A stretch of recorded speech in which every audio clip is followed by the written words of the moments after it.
So I'm gonna start with cleaning mirror, and I'm using good old Colleen and newspaper. I've seen my mom using this since my childhood. I know this is the perfect way to clean your mirror.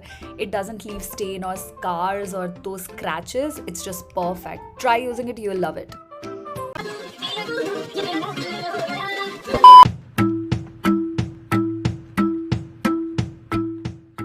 Now I'm gonna start with cleaning this open wardrobe. I anyways do it once in a while, but in every 5 months or 6 months I do this deep cleaning, like taking off everything and then cleaning it properly.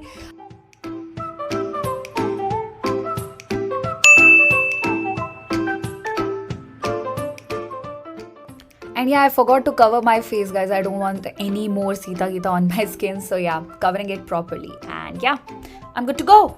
Yay! Just simply taking a dry cloth and cleaning it, because it's wood, so you can't use a wet cloth over wood, or else you have to make sure to dry the wood properly. I don't know how many times I've said wood till now.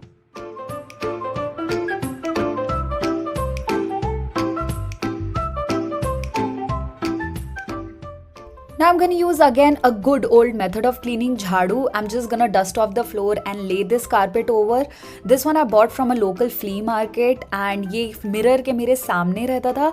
But this time I thought कि मैं इसे wardrobe के नीचे रखूंगी. It'll look nice. Dusting off these storage boxes I got from Simba Lifestyle.